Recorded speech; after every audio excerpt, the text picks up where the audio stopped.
Did you ever find that a lot of principles of success are not super obvious? In fact, they're usually counterintuitive.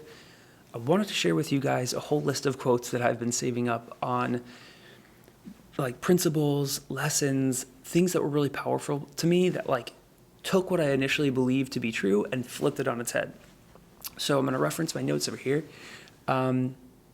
So the first one, and this comes off the heels of reading a bunch of books from 10X is Easier Than 2X by Dr. Benjamin Hardy, his other book, The Gap and the Gain, and now starting Super Communicators. I've been thinking about and collecting a lot of these quotes from those books or from my own thoughts. And so the first one is, you don't need something outside of yourself in order to feel fulfilled. So fulfillment and joy are really an inside job. And that came from The Gap and the Gain, talking about, you guys need to go read it for yourself. But I think that's a really interesting thing because so much of us go through life and our actions are more in alignment if you were to watch somebody with, I need something outside me to fulfill me versus finding that internally. So I thought that was interesting. Okay. The next part kind of plays on the heels of this, which is in the positive psychology world. Sean Aker had the happiness advantage, and this quote kind of ties to that, though I hadn't recently read that book. But it is, when you run your race in a state of joy, you're more likely to succeed. So the happiness advantage, that book, and positive psychology in general assert that a happier person is higher performing. In The Gap and the Gain, Dr. Benjamin Hardy talks about this. I think it was an Olympic runner or something, and he goes into this whole scenario. You guys should really read the book. It's super interesting. But this person, they didn't do as well as they were supposed to on their like main thing. Say it was the 400-meter dash. And this is like the last time they're going to compete. And so they kind of flop at it. And they came in like 8th place or something. Then they're going into the 200-meter, which is like not their race. It's not their thing. They never do good at it. And instead of having this competitive mindset or whatever, this runner goes into a mindset of, you know what, I'm grateful to just be here, and this is my last race, and I'm going to run this race just to enjoy it, and whatever. Super long story short, this person ends up competing, not only getting first place, but like having all these like records that are broken, and it's just a testament, one of many in science that back up that happier people are higher performing. And Dr. Joe Dispenza talks about this a lot within his body of research of when we go into these negative loops of like down-regulating proteins and like all this other stuff that happens biologically in our bodies. And so being in a positive state will keep you higher performing. Okay, next one is happiness is not a destination. Happiness it's like the process, right? It's the growth. I don't think it's a place that we get to and it's just over. So it kind of ties into the other two so far that like, not only is it an inside job, not only are you higher performing when you have joy in the interim, but it's a constant process, I think, through life that we get better and better at, and we learn how to level up versus we've arrived, you know.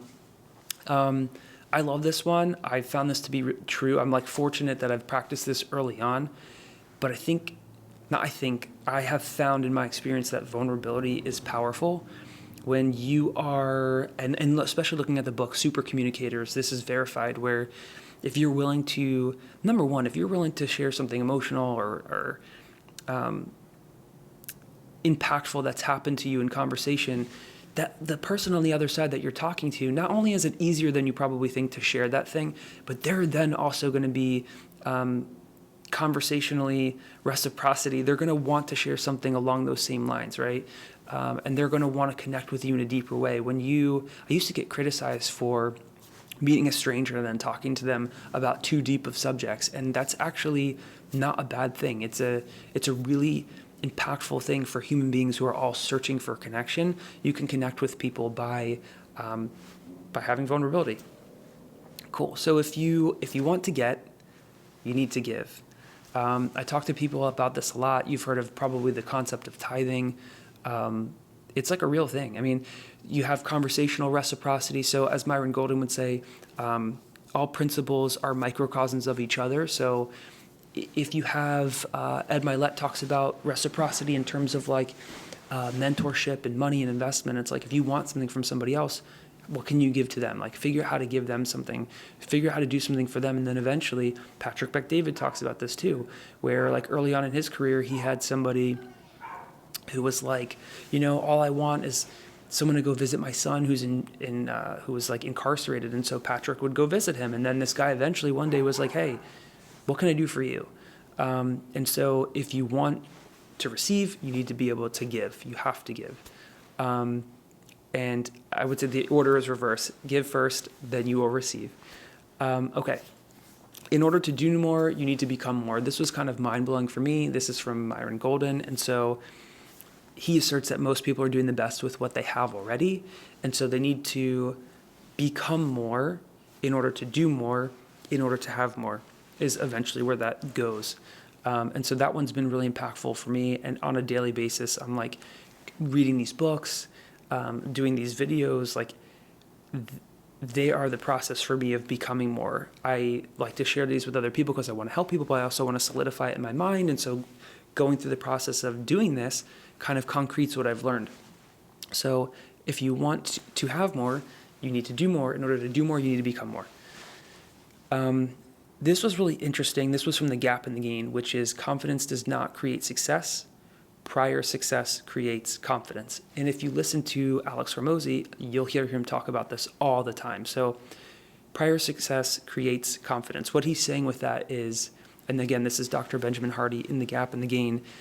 He's saying like going to the gym, doing the thing, writing the book, or like when you look back, and he talks about in the book, always measure backwards. Stop measuring from where you are to where you want to be. That's like this ideal a lot of times for people that like kind of can create a depression in people, versus where you are measuring backwards to how far you've come, and leveraging that and building confidence off of that. Hey, I did this in the past, and I did this and this and this and this, these very complicated things. I never thought I could do that. I did those. I can do this. And so I love that quote. Cool. Where are we at here? Often the best way to grow, and this is from 10x is easier than 2x. This is a quote that I kind of smegged together based on some of his thoughts, which is oftentimes the best way to grow is to let go. So 10x is easier than 2x. Simply put, in the book, he talks about if you want to go 10x and you want to have massive exponential growth, you need to let go of 80% of what you're doing, and 20% can stay the same, is essentially what he's saying with that. And so it really is this process of like shedding who you are, butting into something completely different, and letting go of a lot of the vast majority of what you're working on, and gaining a new perspective. So I like that one a lot. When you focus on what you have, okay, this is from The Gap and the Gain again. When you focus on what you don't have, you lose what you're holding on to.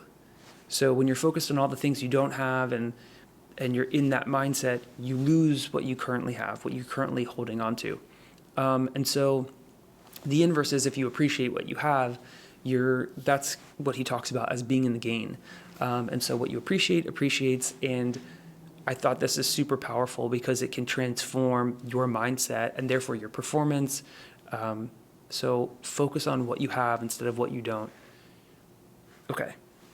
Our words create our reality. Now, this one's a little woo-woo, but it's also from The Gap and the Gain. It's also from Dr. Joe Dispenza. It's also from the Bible. It's also from Myron Golden. So you will see this everywhere. Even Russell Brunson, I think, talks about things to this effect, where, the words, not just the words that we speak or words that we read in a book, but like our internal self-thought start to create our reality. As Dr. Joe Dispenza would say, like, your mind is looking for whatever you're thinking about, whatever. So if you're thinking I can't do something or whatever, if it's not possible, it's always looking, the reticular activating system is looking for solutions to problems that you have. And so you have to allow those things in. You have to believe that you can do them. Like, you have to be able to see them mentally. A good example of this is, who talks about it? Ed Milet. Ed Milet talks about when he got a Tesla Model S, and all of a sudden he started noticing all the other Model S's on the road. They weren't new; they were there before. But the RAS, the reticular activating system, all of a sudden starts to pull in. Oh, you got that, and it pulls in things that are related to that thing to help you get to success, to help you find relative ways of getting to success. So words create our reality. This one is interesting, and this comes up from super communicators, but also I've been hearing this a lot. I think Myron Golden talks about this, which is if you want to become a better communicator, you need to become a better listener. In Super Communicators, the author, Charles Duhigg, talks a lot about so much of communication is how we listen and how listening is an active process. Myron Golden would say, you only have one mouth and you have 2 ears. So you should be doing more listening than talking. So I love this quote. If you want to be a great leader, become a great server. So servant leadership is a pretty popularized topic. And I think this one's pretty accurate. I don't know if there's much explaining that's necessary. I think the old guard model of cracking the whip and being at the back and leading from behind, I think that model has proved pretty fallible, and I don't know if it hasn't worked too well with millennials, and I don't think it's going to work for Gen Z moving forward, and I just also don't think it works really well in general. If you don't know the process, you're not willing to be there for your team, like it doesn't create a super motivating environment. And so becoming a great server helps you become seen as a great leader. People are willing to kind of submit to the authority of someone who's willing to serve. This is from The Gap and the Gain. It's talking about psychological reconstruction. And so the present causes the meaning of the past. So Dr. Hardy says, it's more accurate to say that our present scenario is actually giving meaning to the past than the past giving meaning to the present. That it still kind of breaks my mind when I think about it, but basically it's like where you're at now and what you're going through and what you want to do and accomplish, that kind of shades in and colors your past and what happened. And to go a little deeper, because that one still hurts my brain, he talks about in the book, and this is my last quote, is that events don't innately have meaning. And so if something happened to you in the past, it doesn't discount what happened. But what it is saying is, if you had something particularly traumatic or whatever, you can actually get meaning out of that. The one example he talks about in the book is going through a divorce, and it's this horrible scenario, and this couple, they have kids, and it's this husband and wife, and they're going to split. And he talks about how the husband was able to leverage that in a positive way. And actually, when I was reading the book, I'm like, oh my gosh, the way that he set up the scenario, it's like, well, if the wife decides to change her mind and she doesn't want this new lifestyle, they could easily maybe make it work again, because this person didn't cut themselves off to the situation. He left it very open. He was less holding on to what he didn't have. I'm losing this person, and more, I'm so grateful that we had this and we have these beautiful kids and this experience. And so the meaning that we apply to events is super impactful into shaping who we become.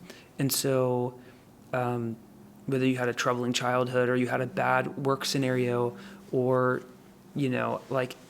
I think about 9/11 a lot, how brutal it was. I went to a school where a lot of kids worked in the World Trade Centers, and it's easy to only see one side of how horrible that was and how these people lost parents. And of course, that's a side of it, and it's traumatic and it's horrible.